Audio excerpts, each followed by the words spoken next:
Hello and welcome back, ladies and gentlemen. My name is Graz, and this is another edition of Say What, and this time we are focusing on combat rogues. Now, combat rogues are swashbucklers. They don't only wield daggers like the other two specs, but they also wield one-handed swords, axes, and maces as well. So they're a little bit more rounded. Combat doesn't rely as much on stealth as the other two trees do, simply because there's no buff coming out of stealth when you attack. So for combat, you can just go straight on in without any worry, unless you want to sneak up and be close to the enemy. Now I'm going to give you a look at what a level 85 combat talent tree looks like. Remember, this is just one tree. There's different variations out there. You can go to elitistjerks.com or any other website to get an idea of something that you may like. Now, this is the thing about combat rogues, is that once combat starts, you immediately want to get slice and dice up, as it's a major DPS boost. So it would be a mistake just going in and not getting that up. Now, as some other classes have, combat has a rotation priority list. Now granted, this priority list is pretty low, so there's not much to it. First and foremost on that priority list is going to be slice and dice. You want to get that up. It doesn't matter if you have 4 or 5 combat points. All that matters is you get that thing up and you get it up in a hurry. It boosts your speed. It increases your DPS. Really? Enough said. Behind that would be Rupture. Usually you'd want to get Rupture up with 5 combat points. I wouldn't recommend doing it 4, but hey, you got to do what you got to do. But in the end, you want to get it at 5. Behind Rupture would be Eviscerate. Simply put, same thing with Rupture.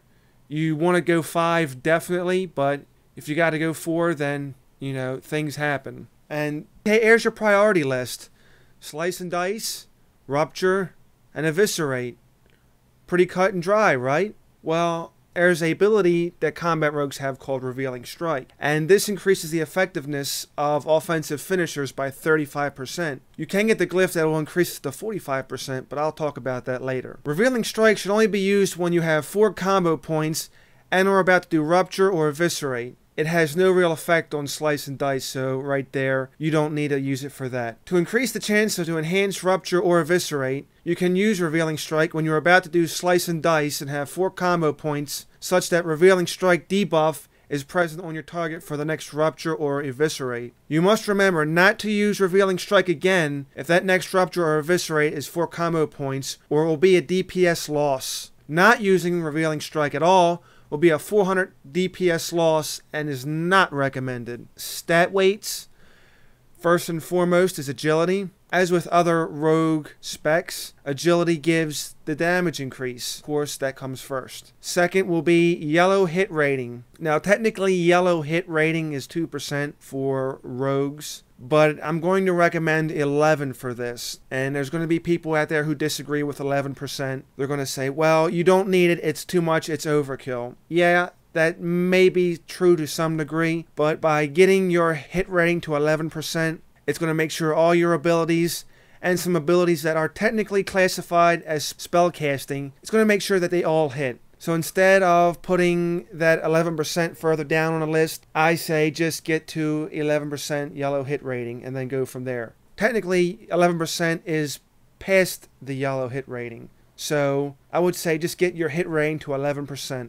Number 3 behind that would be your expertise cap, as of course that comes in handy so you won't have to keep running around behind every single thing in battle. Follow that up by haste, and last but not least would be mastery. So a simple review: agility, hit rating to 11%, expertise, 4th would be haste, and last would be mastery. Glyphs. Now for the glyphs. First and foremost, your prime glyphs. Coming up at number 1, Glyph of Adrenaline Rush. Glyph number 2 is the Glyph of Sinister Strike, and the third glyph would be the Glyph of Slice and Dice. Now the reason why I haven't brought up the Glyph of Revealing Strike is simple. Yes, you can get a 10% increase on your finishers, but simply put, compare that with the increased time for Slice and Dice, And the glyph of Slice and Dice actually comes out ahead by 50 points over the glyph of Revealing Strike. You can swap out that glyph of S&D if you choose.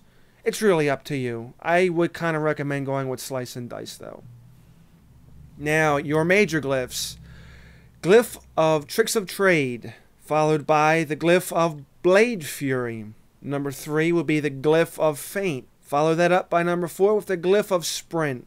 I gave you 4. Technically, I would recommend looking at each one and make a determination based on how you think you'd play. I really can't tell people which one to take in that situation. Everybody has a different play style, so just look that up and go with what you feel might be best. As for minor, well, quite frankly, there's no real recommendation on the minor glyphs. Just pick any 3 that you would like. There's no real preference. So alright, ladies and gentlemen, I am sorry this came out a day late once again. I think this might be the last Say What for a while. I'm going to need some time to start rebuilding some of my characters, start making some new characters. I would like to do some more with druids, even some warlocks. So I'm going to take this time after this episode to start building up other things. Now, Say What will probably be on hiatus for a couple of weeks. I'm thinking maybe of a comeback somewhere in October, maybe the first week of November, the latest. So we will see how that goes. I will make an announcement when things are coming up and let people know how everything has progressed. I would like to thank everybody who's watched not just this video, but all the other videos that are based on Say What. As always, if you have any comments or questions, please feel free to leave them down below. Or you can go to our website at www.powerboypro.com. Head over to our forums and drop us a line over there. Or if you would like to just simply get a hold of me directly, you can also get a hold of me through the email link on our website there as well. While Say What is down, I will be working on other projects as well. So feel free to hang around and check out what's going on. Subscribe if you like our videos. And I'd like to thank you once again for watching. This has been Graz, and I will see you again next time.